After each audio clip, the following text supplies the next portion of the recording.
दोस्तों राम राम। शेखर की बात लाइव में आप सबका स्वागत है। उम्मीद करता हूँ आप सब बेहतर होंगे। दोस्तों, आज तक पर डिबेट के लिए बहुत दिनों बाद संबित पात्रा और सुप्रिया श्रीनेत को बुलाया गया। संबित पात्रा तो डिबेट के लिए तैयार हो गए, लेकिन सुप्रिया श्रीनेत तैयार नहीं हुई और भाग चली। जब से राहुल गांधी पर यह आरोप लगा है कि नागालैंड की महिला सांसद के साथ उन्होंने अभद्रता की है, डिफेंड करते कांग्रेस के प्रवक्ताओं को नहीं बन पा रहा है कि हम कैसे उसका डिफेंड करें। एक महिला होकर और एक महिला सांसद के पक्ष में न खड़ा होकर अगर सुप्रिया श्रीनेत राहुल गांधी के पक्ष में खड़ा होगी तो उसके सारे राजनीतिक कैरियर पर प्रश्न चिन्ह लग जाएगा। एक और दूसरा कारण यह भी है सुप्रिया श्रीनेत का कि जो डिबेट में नहीं आना चाहती है संबित पात्रा के सामने। संबित पात्रा 2019 में जब पुरी से चुनाव लड़े थे तो वो हार गए थे।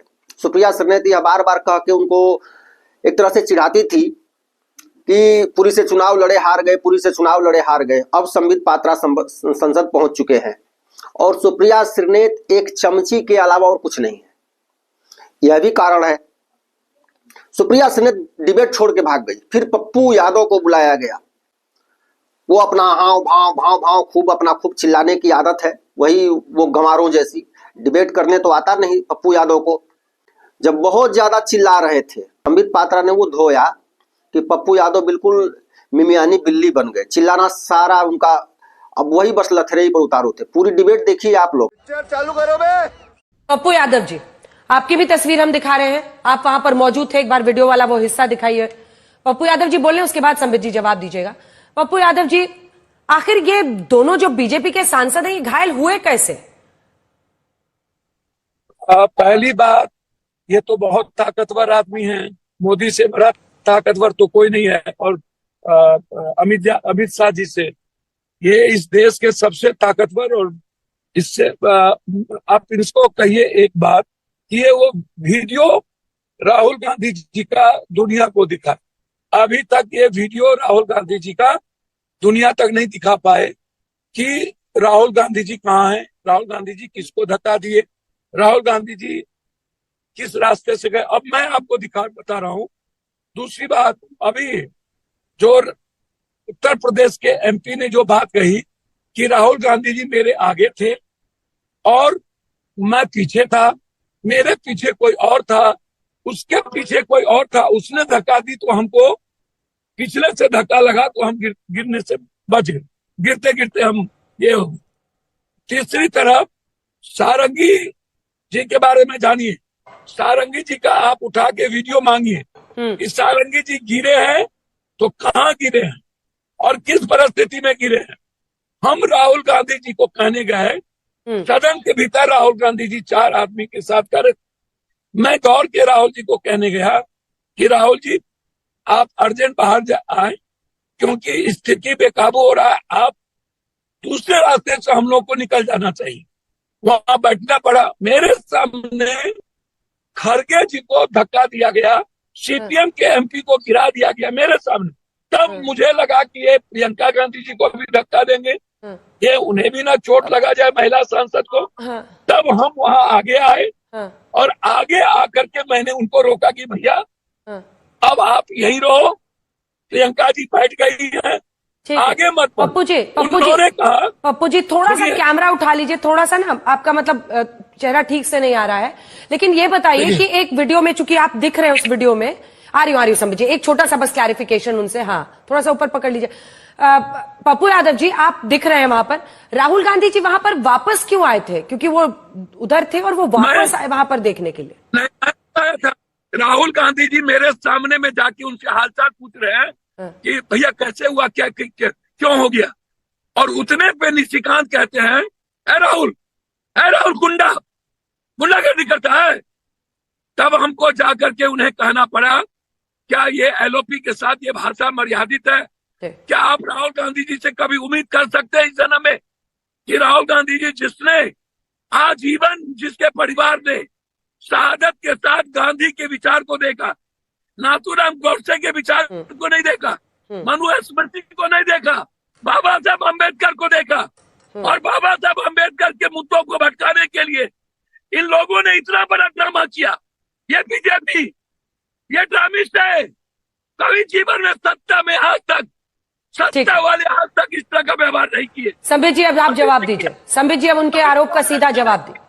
वो कह रहे हैं अंबेडकर साहब पर बहस से बचने के लिए ये साजिश आज रची गई। जवाब दे रहे हैं पप्पू जी आपका। संबित जी वीडियो दिखाए। देखिए अंजना जी कह रहे हैं वीडियो दिखाइए, राहुल गांधी जी का वीडियो कहाँ है धक्का देने वाला? हाँ, मैंने पूरा सुना। मैं सबका जवाब एक एक करके दे रहा हूँ।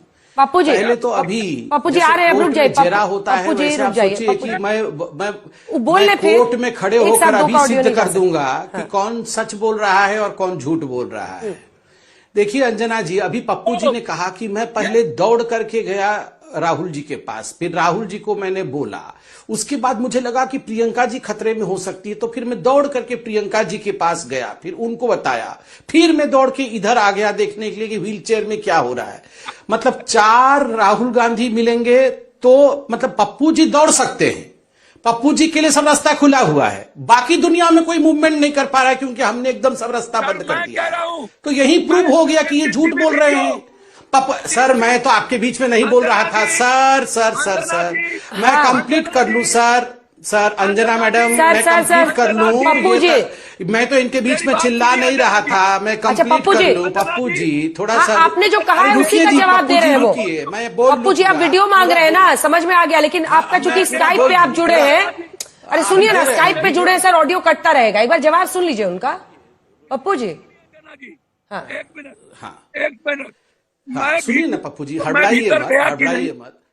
पप्पू मैं भीतर गया कि नहीं तो लीजिए सर, सुनिए। अरे हम दूसरे के लिए अरे सुन लीजिए, हम पूरा तो कर ले। आप दौड़ के यहाँ वहां जा तो रहे थे, आप बोले दौड़ के राहुल जी के पास गए, फिर दौड़ के पूरी कीजिए। आपको लगा कि दौड़ के कि मुझे प्रिय हाँ ये इन्होंने अंजना जी खुद ही बताया कि पहले दौड़ के राहुल जी के पास गए, फिर दौड़ के प्रियंका जी के पास गए। राहुल जी अलग जगह थे, प्रियंका जी अलग जगह थी, और व्हील चेयर भी अलग जगह था। एक त्रिकोण था, प्रियंका जी बीच में थी, राहुल जी इस कोने में, व्हील चेयर उस कोने में। तो ये दौड़ करके पूरा त्रिकोण पूरा कर पाए पप्पू जी दौड़ के कर दिए, मगर दूसरे वाले हमारे मतलब राहुल जी वो नहीं मूवमेंट कर पा रहे हैं। तो यही केस क्लोज हो गया, नंबर 1। नंबर 2, इन्होंने कहा वीडियो कहां है, वीडियो चाहिए। आपको क्या लगता है कि वीडियो नहीं दिखाया जाएगा? आप देखिए कल परसों में एक वीडियो आएगा। आप क्योंकि चश्मदीद हैं, मैं खुद बता रहा हूं, मैंने देखा हुआ है फैंगडॉन कॉन्याक के कितने नजदीक राहुल गांधी आए थे। मुझे खुद ही विश्वास नहीं हो रहा था कि राहुल गांधी ये क्या कर रहे हैं, इतने पास में आकर इस प्रकार से इतनी ऊंची आवाज में क्या बोल रहे हैं, मैं भी नहीं सुन पा रहा था। मगर उनके चेहरे का एक्सप्रेशन अच्छा नहीं था, बहुत ही खराब लग रहा था देखने में। उसके बाद हमारे बीच से चीरते हुए मैं आपको सवाल पूछ रहा हूं अंजना जी, देखिए सभी ने माना यहां पर कि हम सब अनेकों वर्षों से प्रोटेस्ट कर रहे हैं। अरे सब अनेकों वर्षों से प्रोटेस्ट कर रहे हैं। मुझे एक उदाहरण दीजिए कि हमारा कोई नेता, कोई सांसद, मोदी जी और अमित शाह जी तो बहुत बड़े नेता हैं, मैं बोल रहा हूं कोई साधारण सा हमारा सांसद आपके बीच में से चीर करके निकल गया हो, आपके बीच में से हटाने की आपको कोशिश की हो, कोई नहीं करता है। हमेशा हम अपने डेडिकेटेड कॉरिडोर में जाते हैं और बहुत भीड़ रहती है तो इंतजार करते हैं, थोड़ा सा जब वो छटते हैं तो हम बाएं तरफ से जाके आराम से डेडिकेटेड कॉरिडोर में। ये जो अहंकार है, एकदम स्पीड से जा करके बीच में घुस जाना, ये देखिए राहुल जी की इमेच्योरिटी को आपको समझना होगा। ये इमेच्योरिटी और एंटाइटलमेंट, एक तो मैच्योर नहीं है, उनको लग रहा है उनको अंजना जी, मैं साइकोलॉजी समझाता हूं। राहुल जी ये समझाना चाहते थे कि मैं फिक्र नहीं करता हूं, I do not care for these people. ये कर रहे हैं, मैं आज हीरो बनूंगा, इनके बीच में टी शर्ट पहन के एकदम घुस जाऊंगा, और हो गया उल्टा। हम लोगों ने सम्मान में, क्योंकि हम नहीं चाहते थे कि हम टकराएं एक दूसरे से, हम तुरंत हटने की कोशिश करें। अब जब इतनी भीड़ हो और तुरंत हटने की कोशिश करें तो अफरा तफरी हो जाती है। बिल्कुल सही कहा निशिकांत जी ने, हम सबका प्रयास था कि कहीं हम। पप्पू जी सर आप तो मेरा म्यूट कर दिए, खैर कोई बात नहीं, आप बीजेपी की तरफ से बात करिए। मैं चैलेंज करता हूं संबित पात्रा को, मैं सदन में गया, वीडियो दिखाइए, वीडियो देखिए, मैं रोका, उस वीडियो को देखिए, दौड़ के हम राहुल जी को बुलाने गए, उस वीडियो को देखिए, राहुल जी आके हालचाल पूछे प्रियंका जी के पास। ठीक है, चलिए मलविंदर कांग साहब 2 लाइन सर, और पप्पू यादव जी ध्यान रखिएगा, आप जब बोल रहे थे आपकी आवाज गई है और कोई लगातार नहीं चिल्ला रहा है, और आपका 1 घंटे का लाइव आपको सिर्फ सुनने के लिए नहीं बुलाया है, इसलिए आपको अपने बारी में ही बोलना था। जी, आज जो भी घटना हुई है और जिसका जिक्र आपने किया, रिपोर्ट भी आपने रखा है, उसका एक चश्मदीद मैं भी हूं। बाकी सारे हमारे सांसदगण वहां मौजूद थे, मगर मैं एक वेंटेज पॉइंट पे था, क्योंकि मैं उन सीढ़ियों पे था जिन सीढ़ियों पे ये सब कुछ हुआ। तो मैंने अपने आंखों से देखा है क्या क्या हुआ है। देखिए, हम लोग 10 बजे से, मैं आपको घटनाक्रम पूरे शुरू से बताता हूं ताकि आपको एक स्पष्टता हो। जो मकर द्वार है जहां से हम लोग प्रवेश करते हैं, उसमें सीढ़ियां बनी हुई है, आप सब टीवी में दिखाते भी हैं।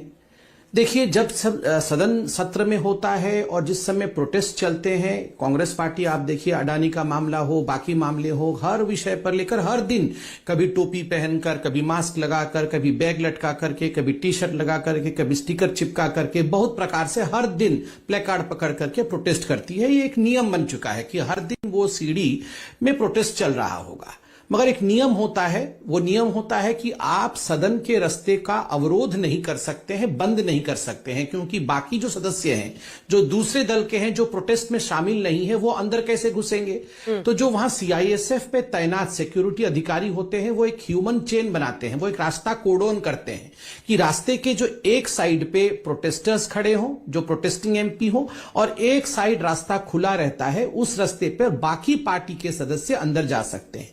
तो जब भी ये लोग बाकी इश्यूज को लेकर कांग्रेस वाले हड़ताल पे रहते हैं, प्रोटेस्ट करते रहते हैं, तो हम लोग कभी भी उनके बीच से नहीं घुसते हैं। हम ससम्मान एक दूसरे को देखकर हम एक्नॉलेज भी करते हैं, एक दूसरे को मान मर्यादा भी देते हैं, नमस्ते भी करते हैं, और मीडिया वाले भी दिखाते हैं कि हम बगल वाले कॉर्डोन से, आदरणीय राजनाथ जी हों, चाहे हमारे गृह मंत्री अमित शाह जी हों, सभी मंत्रीगण भी बगल वाले रास्ते से, जो कॉर्डोन रास्ते हैं, वहां से निकलते हैं। आज क्या हुआ, हम 10 बजे से एक कोडोन रास्ता बना हुआ है और बाकी रास्ते पर हम खड़े थे।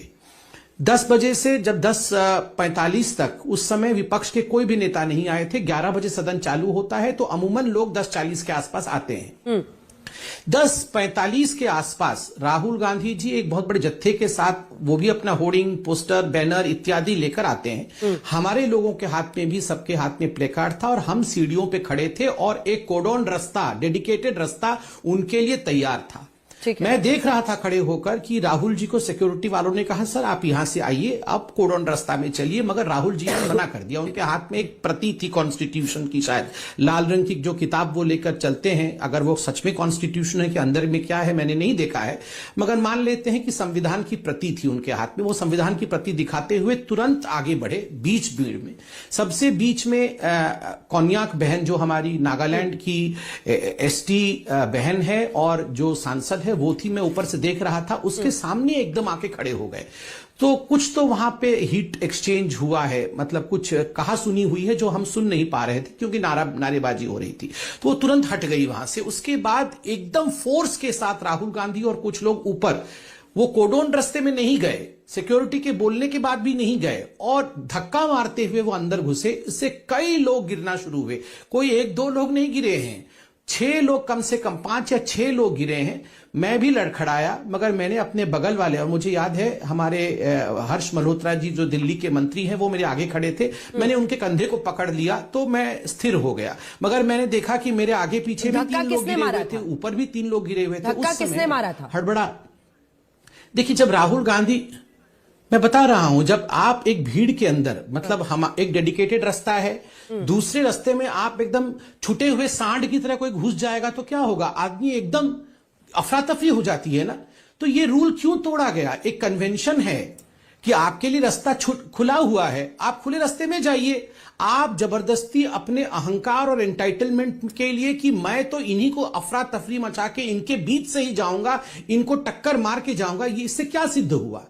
कितने लोग गिरे? 2 लोग बुरी तरह से घायल हुए। एक महिला के साथ आपने इस प्रकार, मैं कहूंगा ये आउटरेजियस बिहेवियर है। ठीक है, वो किस जात की है, किस धर्म की है, ये महत्वपूर्ण नहीं है। एक महिला सदस्य है, इतनी क्लोज प्रॉक्सिमिटी में आने की क्या आवश्यकता है? कोई आवश्यकता नहीं थी। इतनी नजदीक सट के बात करने की महिला से आप थोड़ा डिस्टेंस रख सकते थे। और मान लीजिए महिला आगे भी आ जाती है, तो भी पुरुषों का कर्तव्य है कि 2 कदम हम पीछे हट जाए।